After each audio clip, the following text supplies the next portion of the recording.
देश में महिषासुर व रावण को अपना पूर्वज मानने वालों की जमात आज बढ़ने लगी है। महिषासुर और रावण दोनों ही विजयदशमी त्योहार से जुड़े हुए हैं। विजयदशमी अर्थात जीत की दशमी। लेकिन किसकी जीत, किस पर जीत, कौन जीता, कौन हारा, किसे मारा गया, किसने मारा, क्यों मारा, किसी की मृत्यु पर उल्लास क्यों, किसे मनाना चाहिए मृत्यु पर उल्लास। मरने वाले कौन लोग थे, मरने वाले किनके पूर्वज थे, मारने वाले किनके पूर्वज थे, और मारने की याद हर साल किन्हें दिलाई जाती है और क्यों। क्या मरने वालों की संतानें जानती हैं कि मृतक या वध किया गया पात्र उनका पुरखा था या उनके पुरखों की हत्या का यह प्रतीक है।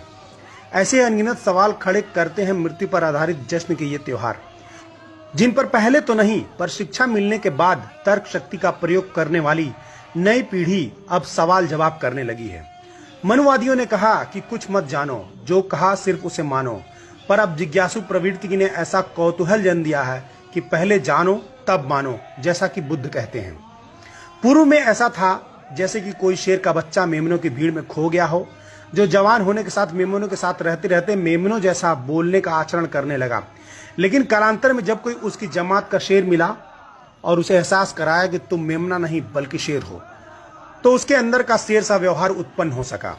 ठीक ऐसे ही हजारों वर्ष पहले हमारी बहुजन आबादी व गुलामी की जंजीरों में जकड़ी होने से उसकी बुद्धि व विवेक मनुवादियों के वहां बंधक पड़ गई थी, जो शिक्षा के साथ अपने बंधनों को तोड़ स्वतंत्र होने की तरफ अग्रसर है।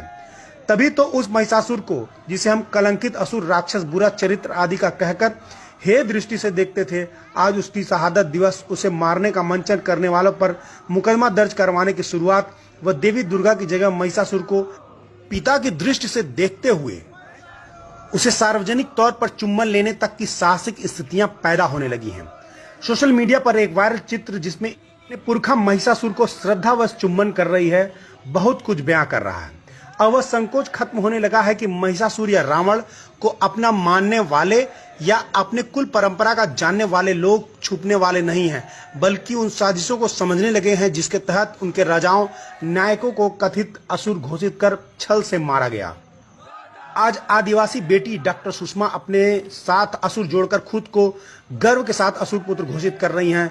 झारखंड के मुख्यमंत्री शिबू सोरेन जी रावण दहन पर रावण को जलाने का इनकार करते हुए रावण को अपना पूर्वज कह चुके हैं। तमिलनाडु के पूर्व मुख्यमंत्री करुणानिधि जी की बेटी कनिमोझी जी खुद को असुर शूद्र पुत्री संसद में कह चुकी हैं।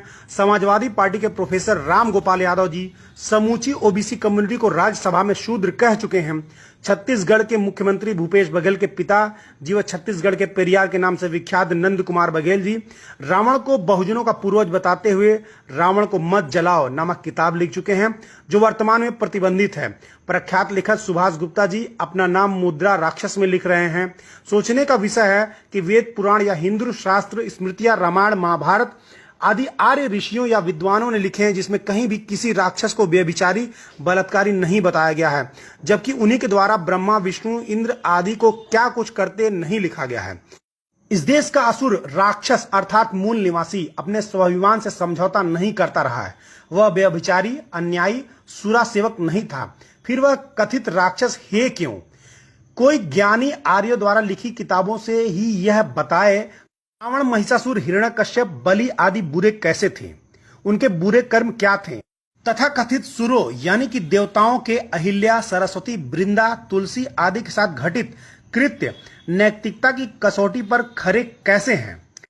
अर्थात रक्ष संस्कृति के लोग भयानक, कुरूप, और मेनका व उर्वशी की संस्कृति के लोग आदरणीय। गजब का कॉन्सेप्ट है, लेकिन अब पोल खुलने लगी है और इन कथित राक्षसों के खानदान के लोग रिएक्ट करने लगे हैं। यह एक बहुत बड़ा सांस्कृतिक परिवर्तन है। यह लेख चंद्रभूषण सिंह यादव, प्रधान संपादक यादव शक्ति जी के द्वारा लिखा गया है। मेरी तरफ से बहुत बहुत धन्यवाद।